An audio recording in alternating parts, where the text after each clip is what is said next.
you click this video, you most likely plan on playing college sports, currently playing college sports, or you're done with college sports. And if you're in the last group, welcome to the club. Shit's weird over here, isn't it? Because you spend your entire life knowing exactly what you're gonna do. You have practice, workouts, games, school, repeat. And then one day it's just nothing. Nobody's texting you the practice schedule. Nobody cares if you worked out today. And then one day you're just a civilian. Damn, I hate that word. Now, I don't have all the answers for you. So I'm still trying to figure things out myself. But I kind of just wanted to share my story to maybe help somebody watching this feel a little bit better and to let you know that you are not alone in this. I guess we start with how I got here. Just like any other kid, I had the NBA dreams at one point. My mom put me in this church league. I'm gonna say it right now. I did not choose to play basketball. Let's clear the air, okay? My mom made me do it. She put me in this church league and I just so happened to be good at it. And I kind of was just playing basketball for fun to start. And then eventually it stopped being something that was for fun and it became my thing. I went from the church league to playing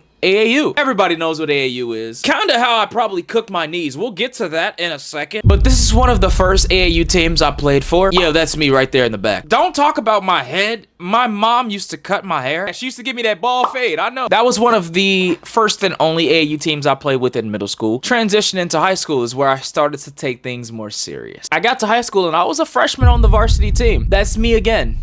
With that skinhead again. I don't know why did y'all keep letting me get my hair cut so low? But it's fine because I sat on the bench the entire year that year. So, but the next year I got to play. Yeah, I ended up getting my first offer that year, which was very nice. That was fun. Let's fast forward to going into my senior year. I started getting recruited by schools like West Virginia, Kansas State, University of Colorado. Long story short, I committed to the University of Tulsa.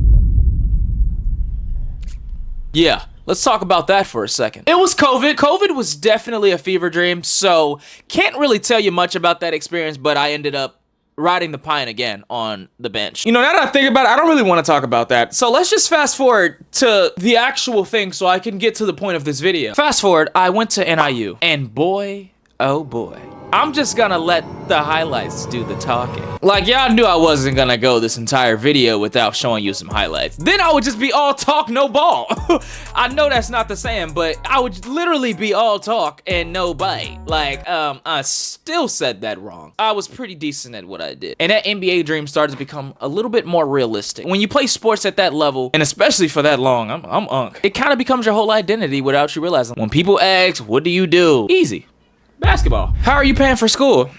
Basketball. Why can't you come to the basketball? Why are you so tired? Basketball. Pretty much your answer for everything. But I loved it. And for the longest time, there was never a question about what came next. But my ACL had other plans. I tore my ACL for the first time in 2023. Actually, one of my best years starting out, I was averaging about 20 points a game. And if you ever tore your ACL, you already know how that goes. 1 minute you plan, and then the next minute they making you do 5 gluteus maximus exercises every single day for 9 months straight. But the first time I tore it, I never really questioned whether I was coming back or not. I was coming back. I finally got to come back in December. I played one game and pop goes the other weasel. Not my other ACL. No, it was just the meniscus that time. But I ended up having to sit down again that year. So I kind of decided to enter the transfer portal and rehab elsewhere, where I ended up at Colorado State. This was a very challenging year for me. We're almost there. I know. We're almost there.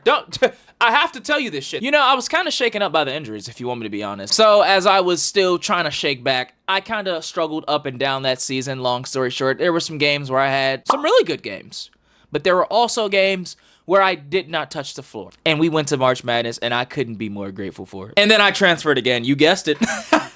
It's just that transfer portal, man. It's very addicting. You know, if you know, you know. I ended up going to Iona University, which was my last stop, my 6th year.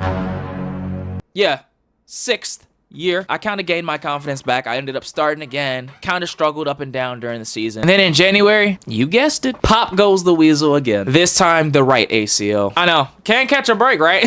Kiwa can't catch a break. The first time, it was more so, I'm coming back. And this time, I just wasn't so sure if I wanted to come back after that. Another surgery, another rehab for 9 months. And then eventually I realized, I don't think I do. And I said I was gonna get choked up in this video, but God, you're trying me. And while that's not a certain answer, I'm still going through my rehab process right now as we speak. I was trying to go pro, and that's just not the case right now. And basketball's been a part of my life for basically as long as I can remember. So now I have to answer the question that I really literally never had to answer before, and really the point of this video. Now what? College sports are over, you have no practice, you have nothing to do, and you're back at your parents' house. Yeah, I know, I'm living in it right now. Yeah, I know, people come up to you, and you're done with college sports, and they ask you, hey, what do you do now? And it used to be an easy answer, right? Now it's just weird as fuck. And then you're probably just sitting there sweating like, well, I just finished school. That's all you got, right? Yeah, I know. Me too. So what do? I can tell you what I'm doing. Content is what I'm trying to pursue right now. And it's been fun, and I genuinely love making content, and I have loved making content for a very long time. I'm in a really weird stage where for the first time in my life, I don't know what's next. But I feel like that's kind of the beauty in it. And it's also the weirdest part of being done with college sports. It's not even missing the games or missing practice. It's losing the structure. Because for years, somebody planned your life for you. Like, they basically told you have practice at this time, you have class at this time, you have class at this time. And then now, you wake up and it's like, what do I do today? And obviously having that type of freedom is great, but there's also a weird feeling of, am I doing enough? Should I have a job? Should I be using my degree? Should I be doing something completely different? Am I wasting my time? Losing your sport can definitely feel like you're losing your identity. You might feel behind because everybody expects you to immediately like start a career. And it's okay if you don't know what's next. Your sport was a huge part of you, but it wasn't all of you. You like that, don't you?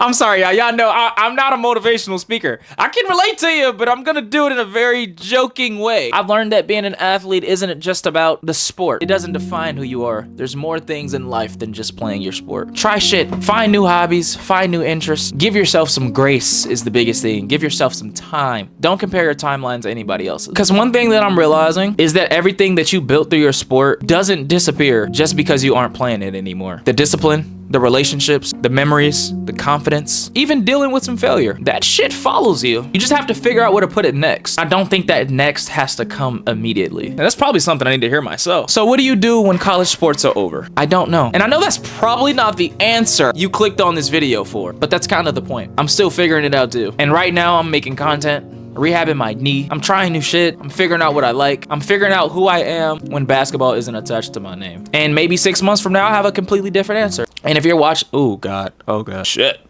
Someone cutting onions. But if you're watching this video because your career is about to end or it already ended and everybody around you is sitting there knowing exactly what they're doing while you're sitting there thinking, what the hell am I supposed to do now? You're not the only one. For the first time, what's next isn't a coach recruiting me. It isn't the next basketball season. It isn't any of that. I actually get to choose. So I don't know what's next, but we'll figure that shit out. And if this content shit don't work, I got 2 degrees. I should probably start figuring out what I can do with those.